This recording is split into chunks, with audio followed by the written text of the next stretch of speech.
Moses had a secret second wife that nearly tore his family apart. While everyone knows about Zipporah, the Midianite woman he married in exile, there's another woman, a Cushite from Africa, who appears in Numbers 12 and triggers a family rebellion that ends with divine punishment. Today we're exploring this forgotten marriage, why Moses' siblings Miriam and Aaron turned against him, and what their opposition really reveals about power, jealousy, and ancient attitudes toward interethnic relationships. By the end, you'll understand how this story challenges everything we think we know about biblical views on race and marriage. So let me turn to someone who can help us unpack this complex family drama and its deeper meanings. This is one of those biblical stories that's hiding in plain sight. Most people assume Moses only had one wife, but Numbers 12:1 clearly states that Miriam and Aaron spoke against Moses because of the Cushite woman he had married. Wait, so we're talking about two completely different women here? Exactly. Zipporah was from Midian, that's in modern-day Saudi Arabia. She was the daughter of Jethro, a priest, and Moses married her during his 40 years in exile. But this Cushite woman, she's from a completely different region. And where exactly was Cush? According to the page content, Cushites were from the kingdom of Cush, directly south of Egypt, what we'd call the Nubian kingdom in present-day Sudan. The sources describe them as having beautiful, exceedingly black skin color. So Moses married an African woman. That's actually pretty significant for understanding ancient attitudes about race. It really is. And here's what's fascinating. Ellicott's commentary points out that the language in Numbers 12:1 suggests this was a recent marriage. The phrase, "for he had married a Cushite woman," points to something that just happened, not something from 40 years earlier.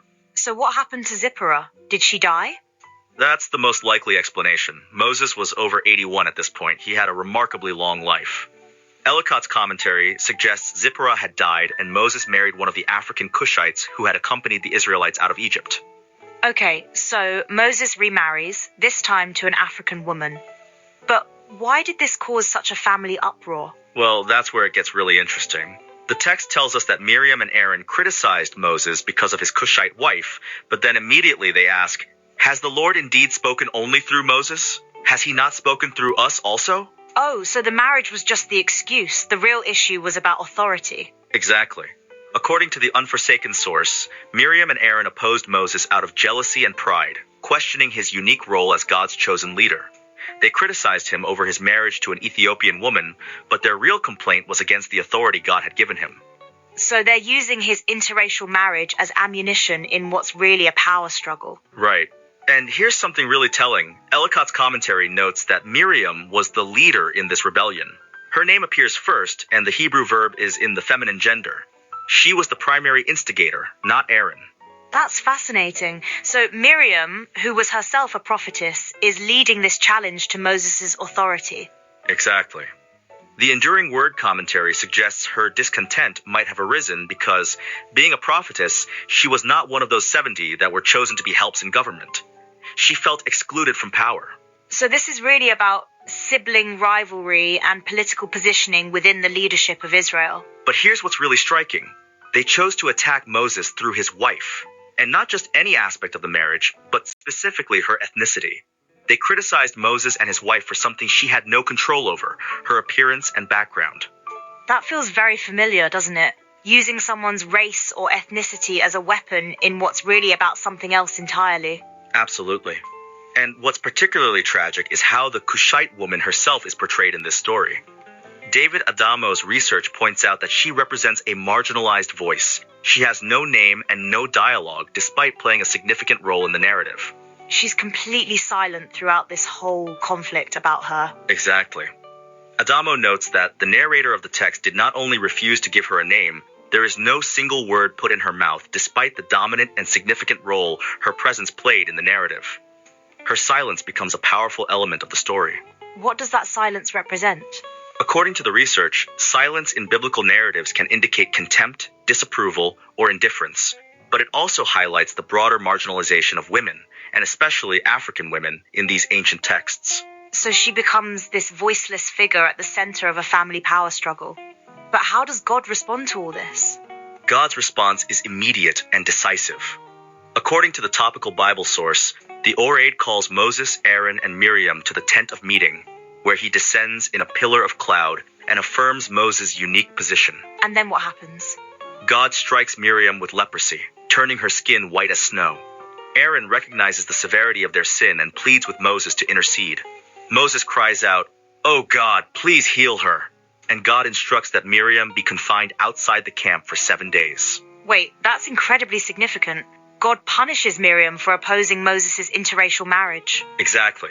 The Bible Hub source notes that Moses' marriage to a Cushite woman is noteworthy precisely because it challenges any modern assumption that the Bible forbids crossing ethnic lines.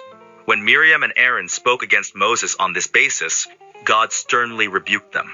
So God's punishment actually demonstrates divine approval of interethnic marriage. That completely contradicts what a lot of people assume about biblical attitudes toward race. Right. The punishment Miriam received highlights that their complaint was unrighteous. As the source puts it, this story underscores that the Lord's concern lay not with ethnic differences, but with obedience to his covenant. And there's something almost poetic about the punishment, isn't there? Miriam's skin turns white as snow. That's a really perceptive observation. Here she is criticizing Moses for marrying a woman with black skin, and her punishment involves her own skin changing color. There's definitely irony there. But let's step back. What does this tell us about how interethnic marriage was actually viewed in ancient Israel? Well, the page content shows that such marriages weren't forbidden by law. Ellicott's commentary notes that such marriages were not forbidden by the law, which prohibited marriage with the Canaanites. The concern was religious, not racial. So the biblical prohibitions were about religious compatibility, not ethnic background. Exactly. The Bible Hub source explains that when the Bible addresses issues of intermarriage, the primary emphasis is on spiritual fidelity rather than ethnicity. The concern was that foreign marriages might lead Israel away from worshiping the true God. And Moses' Cushite wife presumably wasn't a threat in that regard. Right. In fact, the page content mentions that Joseph had contracted a similar marriage, and these unions were accepted. The Hebrew Bible contains numerous accounts of interethnic marriages among prominent figures like Abraham, Moses, and David.